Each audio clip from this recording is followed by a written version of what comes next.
Advance party में 1 महीने के अंदर आया। हाँ जी, अब मैं फर्रुखाबाद आना चाहता हूँ। हाँ आइए। फर्रुखाबाद आना चाहता हाँ जी आइए। हूँ। अभी मुरलिया में वो वाक्य आने बंद हो गए जिनमें आता था फर्रुखाबाद के मालिक को, फर्रुखाबाद के मालिक को बहुत मानते हैं। फर्रुखाबाद के मालिक की बात जो मुरलियों में आई है वो अभी आना बंद हो गई। अब आप समझ सकते हैं क्यों आना बंद हो गई। पुरानी जो कापियां हैं मुरली की वो अभी भी रखी हुई है, माउंट आबू की छपाई हुई। तो ऐसे ऐसे वाक्यों वाली वो मुरलियां क्यों नहीं छपाई जाती? क्योंकि जो विदेशी आत्माएं यज्ञ में घुसी हुई है, दूसरे धर्म की कन्वर्ट हुई आत्माएं फिर से आ गई है, वो सनातन धर्म की स्थापना नहीं होने देना चाहती, वो बिगड़ डालती है। जैसे हिस्ट्री में मुसलमानों ने हमारे शास्त्रों को फाड़ फाड़ करके भाड़ में झोंक दिया, जमीन खोद करके जमीन में गाड़ दिया, नदी में बहा दिया फाड़ फाड़ करके।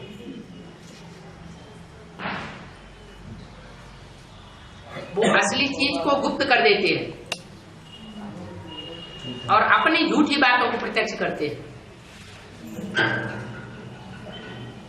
मुसलमानों ने और क्रिश्चियंस ने भारतीय शास्त्रों की, भारतीय फिलॉसफी की बहुत ग्लानि की। हिस्ट्री में ये बात प्रसिद्ध है। और भारतवासी ज्ञान की ही बात करते हैं। तो इन सब बातों की शूटिंग कहाँ होती है? ब्राह्मणों की संगम की दुनिया में ये शूटिंग हो रही है। जो श्रेष्ठ सूर्यवंशी आत्माएं हैं, जो मुट्ठी भर तादाद में है ब्राह्मणों की दुनिया में,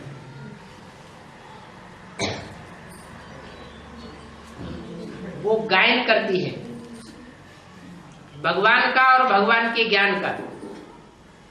बाकी जितने भी हैं वो सब ग्लानि करते हैं, भगवान की ग्लानि करते हैं और भगवान के बच्चों की भी ग्लानि करते हैं।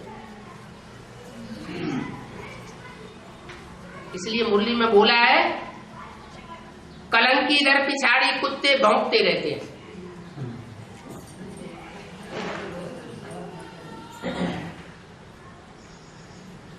जो होशियार है वो समझ जाते हैं कि बाबा ने तो मुरली में मना किया हुआ है, बुरा मत बोलो, बुरा मत सुनो, बुरा मत देखो।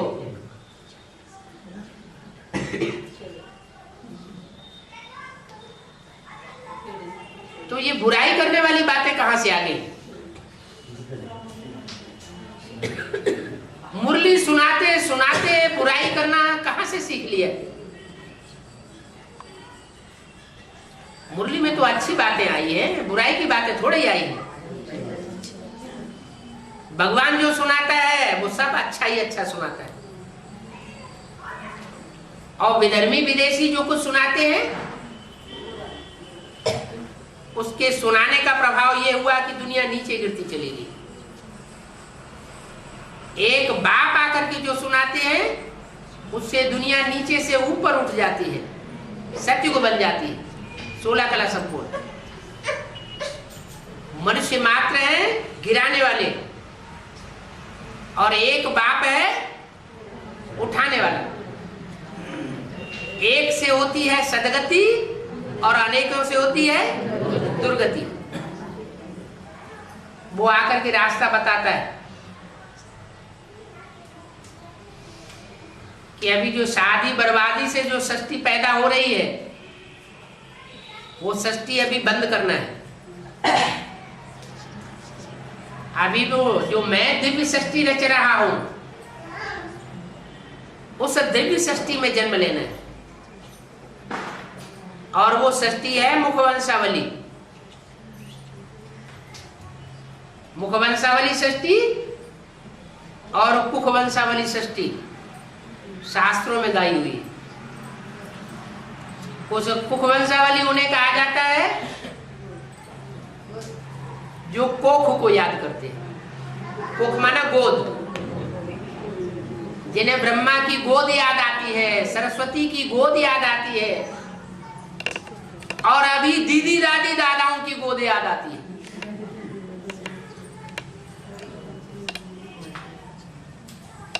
तो वो हो गई कुखवंशावली।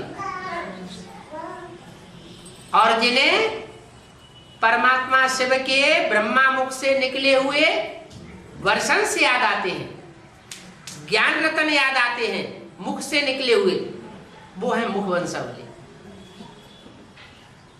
जो मुखवंशावली होंगे वो ज्ञान रत्नों से खेलेंगे। वो दीदी दादी दादाओं से संतुष्ट नहीं होंगे। किससे संतुष्ट होंगे? ज्ञान की बातों से संतुष्ट होंगे। इसलिए बोला है ये ज्ञान सिर्फ गीता पाठी ब्राह्मणों को सुनाओ, वो अच्छा समझेंगे। हमारी गीता कौन सी है? हमारी गीता है मुरली। जिनको मुरली से प्यार, माना मुरलीधर से प्यार, और मुरली से प्यार नहीं और दीदी दादी दादाओं से प्यार है, तो समझ लो ये सब आसुरी है। ये द्वापर युग से दूसरे धर्म में कन्वर्ट होकर के चले जाएंगे और भारतवासियों को धोखा दे देंगे। भारतवासियों की संख्या दिन प्रतिदिन कम होती गई और दूसरे धर्मों की संख्या, जनसंख्या बढ़ती चली गई। आज ये हाल है कि विदेशी हावी हो गए हैं सारी दुनिया के ऊपर। अभी तो बहुत भारी रिवॉल्यूशन होने वाला है ज्ञान की बातों को लेकर के।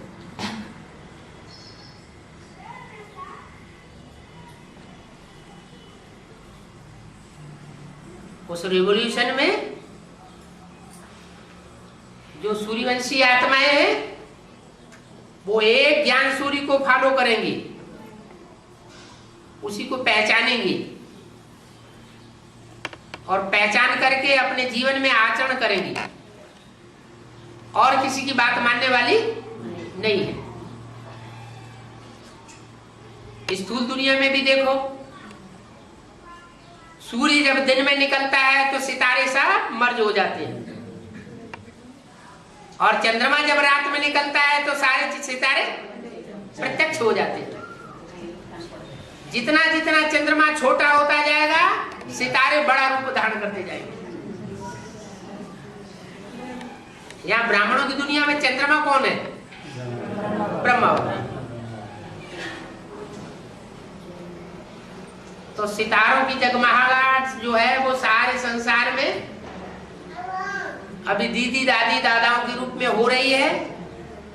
बड़े बड़े मेगा प्रोग्राम होते हैं, वो सितारे स्वतः ही अपने को अपने आप प्रत्यक्ष करते हैं। लेकिन जब सूर्य प्रत्यक्ष होगा तो इन सितारों की रोशनी कोई काम की नहीं रहेगी, एक ही एक दिखाई देगा।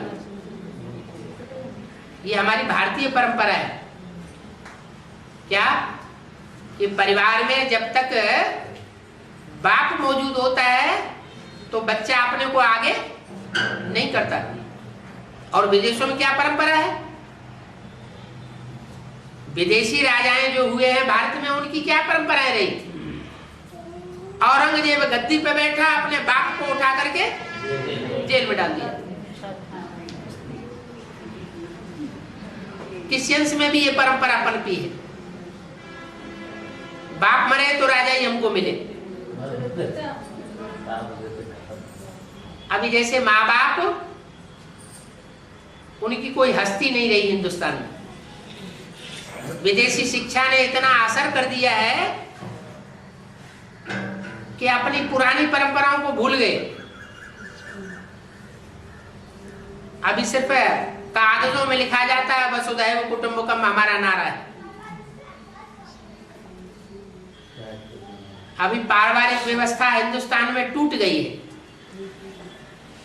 अभी बाप फिर आए हैं उस पारिवारिक व्यवस्था को बनाने के लिए।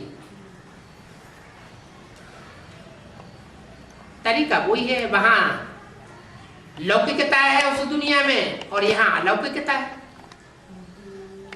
उस दुनिया में बच्चे पैदा होते हैं तो पुराना शरीर छोड़ते हैं, उस दुनिया से मरते हैं, नए बाप के घर में जन्म लेते हैं। जन्म लेने से पहले 9 महीने पेट में पकना पड़ता है, दुनिया से कनेक्शन टूट जाता है। वो हद की पैदाइश की बात है और यहाँ बेहद की पैदाइश की बात है। जो मुरलियों में बोला है कि 7 दिन की भट्टी करना बहुत जरूरी है। एक दिन आना और एक दिन जाना और 7 दिन भट्टी में बैठना, उसमें बाहर की दुनिया से कनेक्ट। तो बेसिक दुनिया से मरते हैं और एडवांस की दुनिया में जन्म ले लेते हैं। मुरली में बोला था तुम बच्चों का क्लास ट्रांसफर होगा। जब क्लास ट्रांसफर होता है तो टीचर्स भी बदल जाते हैं, स्थान भी बदल जाता है। यहां भी क्या होता है, बेसिक नॉलेज में से जब एडवांस में आते हैं तो टीचर्स भी बदल जाते हैं और स्थान भी बदल जाते हैं। पढ़ाई वही है जो मुरलियां ब्रह्मा के मुख से निकाली हुई पहले सुनाई जाती थी, वो एडवांस में भी वही मुरलियां सुनाई जाती, लेकिन अंतर पड़ जाता है भारी। बेसिक नॉलेज में सूरदास, कबीरदास, तुलसीदास के दोहे, कवित्त, चौपाइयां सुनाई जाती हैं, रटाई जाती है, बच्चे याद करते हैं, लेकिन उनके गुह्यार्थ को नहीं जानते। और वही चौपाइयां, वही सूरदास के पद फिर BA MA में पढ़ाए जाते हैं और उनके अर्थ गुह्यार्थ हो जाते हैं, जिसके लिए मुरली में बोलते हैं मैं गुह्यते गुह्य राज समझाता हूं। तो दुनिया के मुकाबले बेसिक नॉलेज में जो ज्ञान सुनाया वो गुह्य ज्ञान था और उस गुह्य की भी गुह्यता एडवांस ज्ञान में सुनाई जाती है। सुनाने वाला एक ही है, वो बाप के रूप में बच्चों को ज्ञान का बीजारोपण डाल करके जन्म भी देता है, वो ब्रह्मा के रूप में पालना भी देता है और वो टीचर बन करके एक एक मुरली के महावाक्य के हिज्जे हिज्जे कर करके भी समझाता है। ये मुरली के महावाक्यों को हिज्जे हिज्जे करके समझाना, गहराई से बताना और किसी मनुष्य मात्र का काम, किसी ब्रह्मा कुमार कुमारी का काम नहीं है। तो वो टीचर भी बनता है, सुप्रीम टीचर है। जैसी सुपरमेसी वाली पढ़ाई वो पढ़ाता है, ऐसी पढ़ाई और कोई दूसरा मनुष्य नहीं पढ़ा सकता। वो सुप्रीम टीचर भी बन करके आता है। और फिर सदगुरु भी है, लास्ट रूप है। सत माने सच्चा, गुरु माने गुरु। एक है सदगुरु और बाकी सब है गुरु। सिख लोग भी कहते हैं एक सदगुरु निरंकार ओंकार अकाल मूर्त, उसको काल नहीं खा सकता। वो मूर्त रूप है, माना साकार है। सदगुरु बना दलाल, तो दलाल साकार होगा या निराकार होगा? साकार। तो जो साकार सदगुरु रूप में संसार में प्रत्यक्ष होता है वो सत्य रूप होता है। माँ बाप का रूप प्यार भरा होता है, बच्चे गलती करेंगे तो माफ कर देंगे, लेकिन सदगुरु का रूप माफ करने वाला रूप नहीं है। उसके लिए बोला गया है गुरु का बुलावा काल का बुलावा। गुरु ने बुलाया और कोई कोई नहीं पहुंचा तो समझो मर गया। माँ बाप बुलाते हैं, बच्चे हठी होते हैं, नटखट करते हैं, कभी जाते हैं कभी नहीं जाते हैं, चल जाता है। लेकिन गुरु का जो सदगुरु का रूप अभी सामने आने वाला है, वो ये नाज नखरे देखने वाला रूप नहीं है। इसलिए अभी लास्ट चांस चल रहा है। टू लेट का बोर्ड लगने वाला है। विष्णु के रूप की प्रत्यक्षता हुई और त्रिमूर्ति शिव की प्रत्यक्षता हो जाती है।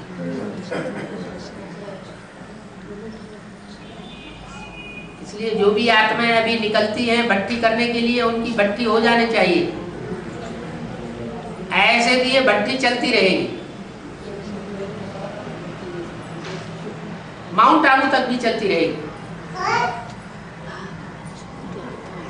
क्योंकि 4.5 लाख आत्माओं को भट्टी करनी है और उनमें प्रवेश होकर के ब्रह्मा सरस्वती जैसी 4.5 लाख आत्माएं जो बच्चे के रूप में सतयुग में जन्म लेने वाली है, वो भी उनमें प्रवेश करके भट्टी करेगी।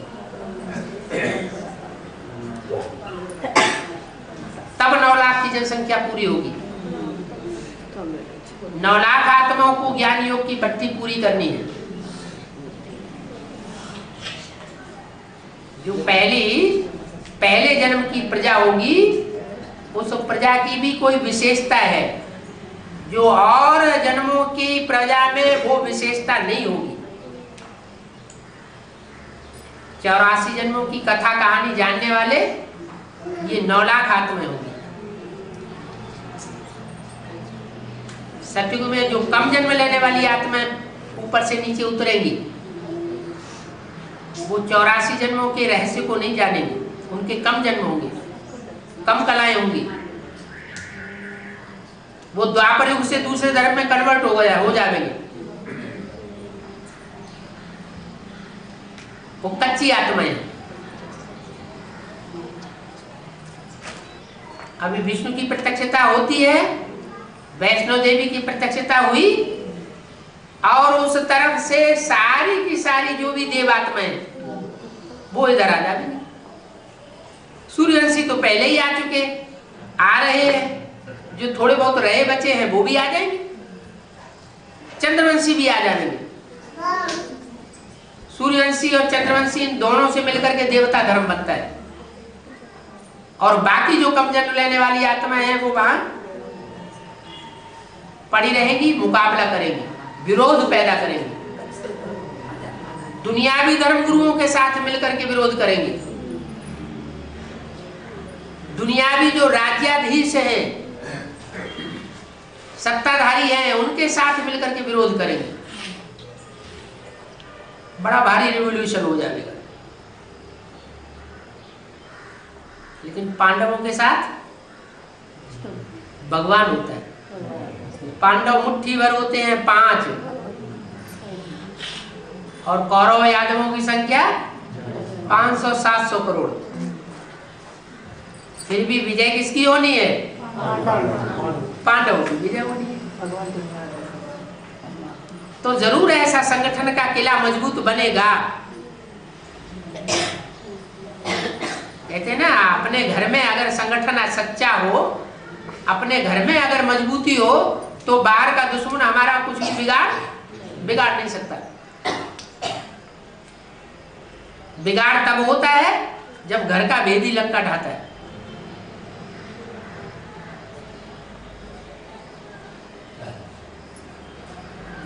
तो भट्टी करना जैसे बाप का बच्चा बनना। बच्चा जब तक जाकर के बाप के घर में जन्म न ले, तब तक बच्चा नहीं कहा जाता।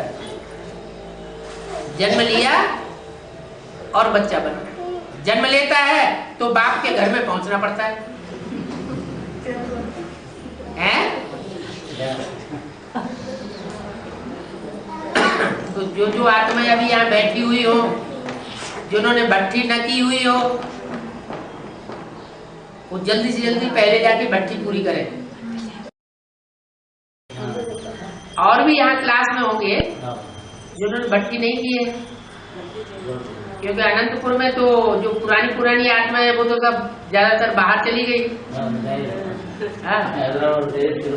हाँ जी, हाँ जी। और जो भी आए हैं वो सब ज्यादातर बाहर से आए हुए दिखाई पड़ रहे हैं। कोई कदरी से आए हैं, कोई नंदियाल से आए हैं, कोई मोड़कानपुर से आए हैं। और कोई पूछने करने की बात नहीं, भाषा नहीं जानते हैं।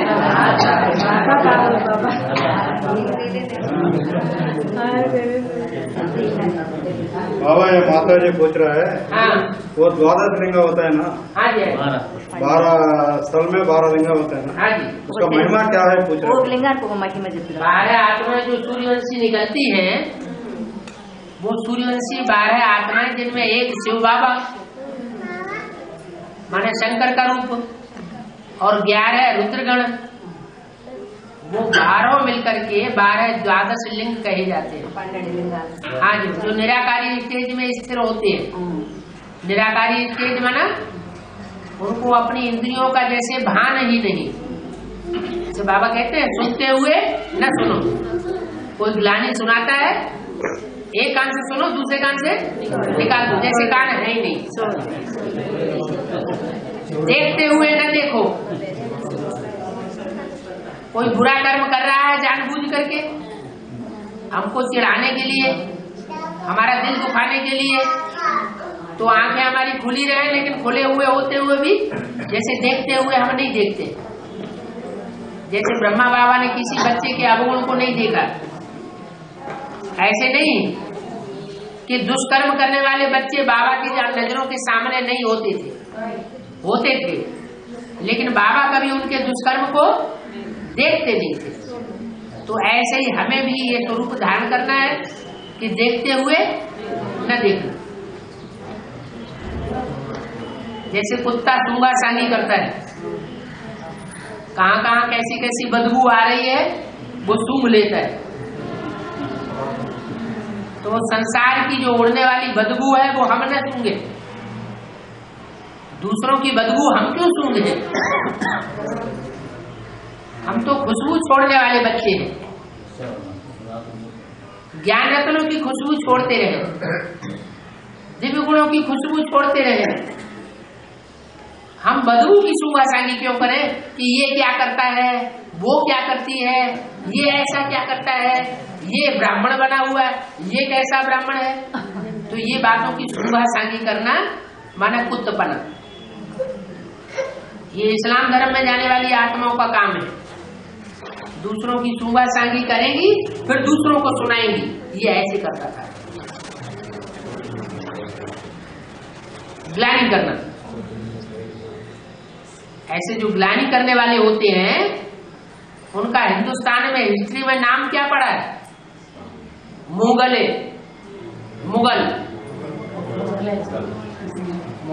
मुगल सल्तनत हुई है ना, मुगलों का राज्य हुआ है ना। हाँ जी, उनका मुंह गला हुआ था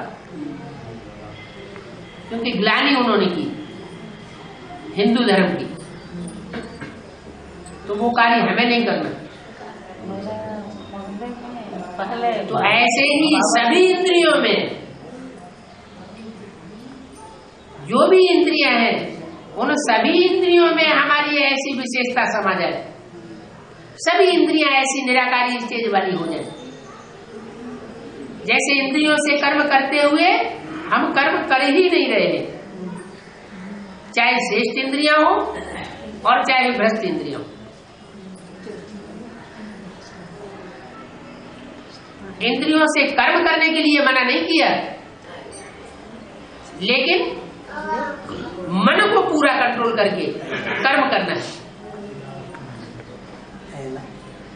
कर्म करते हुए मन बुद्धि एक बाप की याद में लगी रही।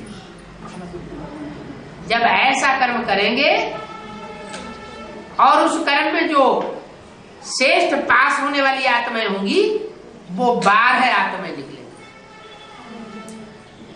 इसलिए उनका गायन है द्वादश लिंग ज्योतिर्लिंग।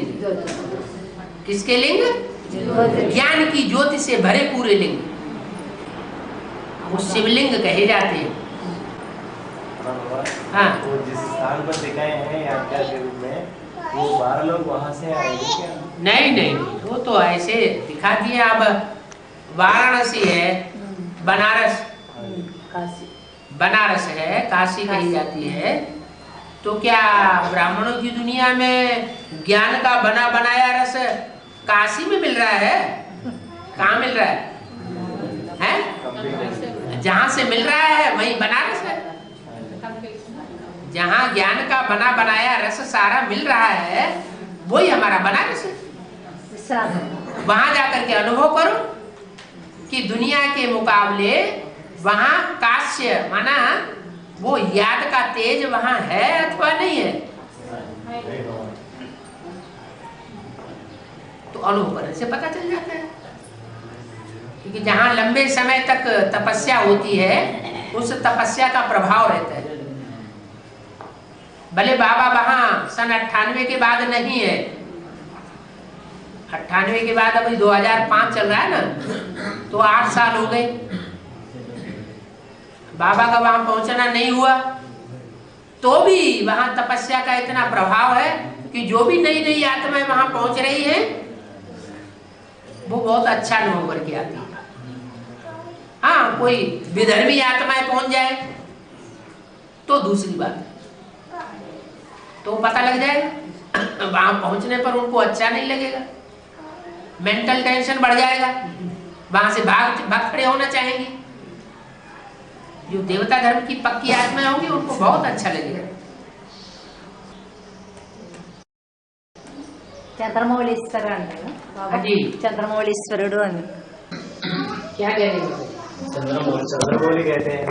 चंद्रमौली, मौली माने मस्तक అదే और चंद्र माने चंद्रमा। जिसके मस्तक पर चंद्रमा विराजमान है कहते हैं चंद्रमौली माने शंकर जी। चंद्रमा मस्तक पर विराजमान है माना प्रवेश है। जैसे तीसरा नेत्र शिव नेत्र कहा जाता है, शिव नेत्र खड़ा हुआ नेत्र दिखाते हैं, तो वो शिव है, वो प्रवेश है, इसलिए उसको कहते हैं शिव नेत्र। शिव के प्रवेशता की निशानी है शिव नेत्र। ऐसे ज्ञान चंद्रमा ब्रह्मा की प्रवेशता की निशानी है चंद्रमा। ये दो विशेष आत्माएं हैं, वो राम वाली सोल में प्रवेश करती है। इसलिए तीनों आत्माओं का इकट्ठा पार्ट एक स्वरूप के द्वारा चलता है और उसका नाम दिया है शंकर। क्या? मिक्स। शंकर माना मिक्स पार्ट। कोई समझ नहीं सकता जल्दी कि कौन बोल रहा है, कौन दृष्टि दे रहा है, कौन वाइब्रेशन छोड़ रहा है, कौन कर्म कर रहा है। నటరాజుడు అంటే బాబా नटराज वो तो ज्ञान डांस की, అది फूल डांस की बात नहीं है। चिरंजीवी के रूप में दिखाया है शास्त्रों हाँ। में, ऐसे क्यों? चिरंजीवी है, दिखाई क्यों नहीं पड़ रहे हैं? चिरंजीवी है तो दिखाई पड़ना चाहिए ना। वो यहाँ संगम युग की यादगार है। चिरंजीवी का मतलब ये हुआ कि जो यहाँ ज्ञान में आदि से लेकर के अंत तक निश्चय बुद्धि रहता है वो जैसे जिंदा है, और जो अनिश्चय बुद्धि हो जाता है वो जैसे मर गया। हाँ, तो चिरंजीवी नहीं है। चिरंजीवी माने आदि से लेकर अंत तक जिंदा रहने वाला। तो 5-4 वर्ष की शूटिंग का जो पीरियड अभी चल रहा है ब्राह्मणों की संगमी की दुनिया में, इस समय जो ज्ञान में आदि से लेकर अंत तक जिंदा है, माने उनको अनिश्चय कभी पैदा नहीं होता, उसकी यादगार जो है वो शंकर जी के रूप में, अंजनेयालु के रूप में, हनुमान के रूप में गाई है। సీతారామం ఉంటుంది కదా, అది ఎప్పుడు ఆ గడ్డి పుల్ల తీసుకొని చూపిస్తా ఉంటారు రావణుడు మాట్లాడినప్పుడు అంతా. ఎందుకు తెలియదు దాని అర్థం. गड्डी बोला అంటే నువ్వు గడితో సమానం గడ్డి పుల్లతో సమానం నువ్వు నా రాముడు గొప్పవాడు అంటుంది जो सीधा होते हैं जब रावण उससे मुलाकात करने के लिए जाते हैं हाँ। तो घास के वोट ऐसा करके बात करते थे ऐसे क्यों दिखाया ऐसा ऐसा करके तिनके की वोट लेकर के बोलती है। हाँ जी माने तिनके को सामने रख करके बोलती है। हाँ जी हाँ, वो रावण को नहीं देखती है, वो तिनको को देखती है।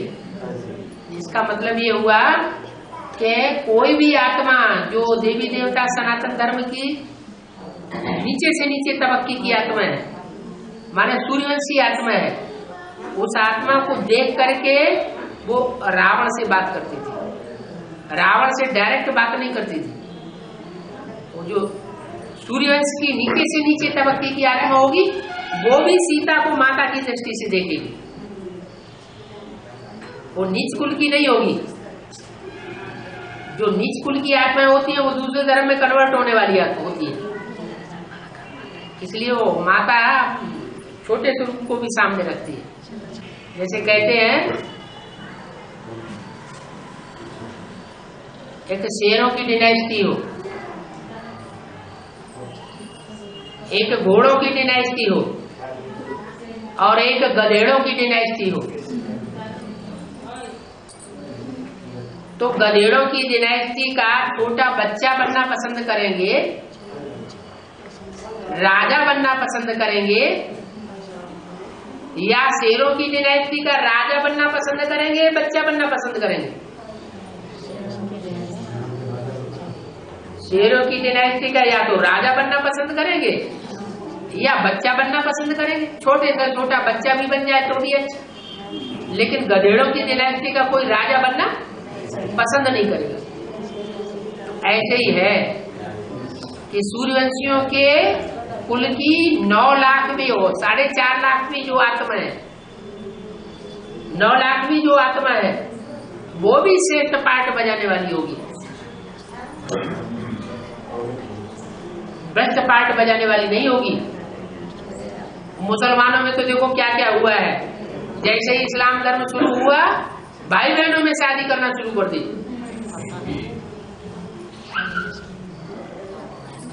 जैसे जानवर होते हैं ना, तो जानवरों को पता ही नहीं होता कौन हमारी बहन है कौन हमारी माँ है, ऐसा उनका आचरण होता है, जानवरों जैसा आचरण। तो देव आत्माओं का ऐसा आचरण नहीं होता। देव आत्माओं के कुल की छोटे से छोटे तबक्के की जो आत्मा होगी वो भी श्रेष्ठ पाठ बजाने वाली। माने सीता माता को माता के रूप में देखेगी, गंदी दृष्टि से देखने वाली नहीं होगी, उसके अंदर संकल्प भी नहीं आएगा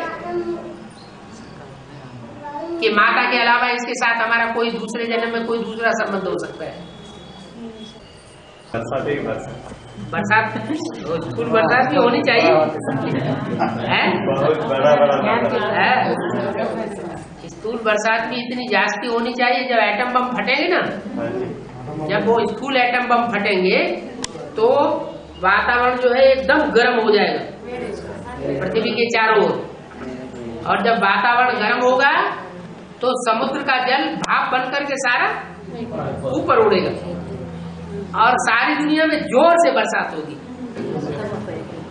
इतनी जोर से बरसात होगी कि ये जो दक्षिण भारत है वो सारा का सारा समंदर में डूबेगा।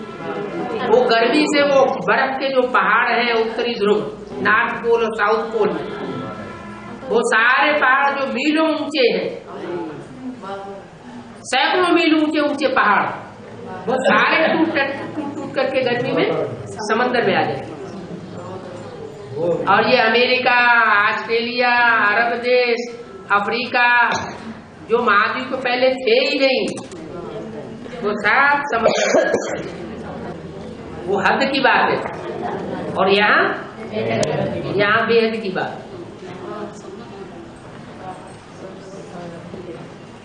और बाबा ने भी बोला है, क्या बोला है? बाप विदेशियों के द्वारा प्रत्यक्ष होते हैं। क्या? जो भारतवासी हैं वो कुंभकर्ण नींद में सो रहे थे, उन्हें पता ही नहीं होता। और जो भाषा भी नहीं जानते वो पहचान लेते हैं और संसार में प्रत्यक्ष कर देते हैं। इतना वंडरफुल ज्ञान है। अगर सेवा की फील्ड में निकलेंगे तो बुद्धि खूब चलेगी, मनन चिंतन मंथन ज्यादा चलेगा। दिन में 2-4 आत्माओं को भी सुनाते रहेंगे तो बुद्धि मनन चिंतन मंथन में खूब आगे आगे दौड़ेगी। माता जी पूछ रहा है श्रीकाళहस्ती का मतलब क्या है? श्री माने श्रेष्ठ और काल माने महाकाल और हस्ती माने उसकी ताकत। तो महाकाल की ताकत तो बहुत बड़ी ताकत है ना। वो महाकाल अपने महाकाल जो काल की जो शक्ति है उसके आधार पर सारी सृष्टि को ही चेंज करके रख देता है। काल माने समय। कहते हैं ना काल की हस्ती बहुत बड़ी शक्ति है। जब काल परिवर्तन होता है तो काल के आगे कोई नहीं टिकता। श्रीकाళहस्ती चंदन। हाँ जी, हाँ जी। काल के सामने किसी की चलती नहीं है। हालांकि हम जानते हैं कि काल तो जड़ है, समय जड़ है और आत्मा चैतन्य है। चैतन्य आत्माओं में भी कोई ऐसी आत्मा है जो महाकाल का पार्ट हो जाती है। इसलिए उनकी यादगार में वो नाम पड़ गया है श्रीकाళहस्ती।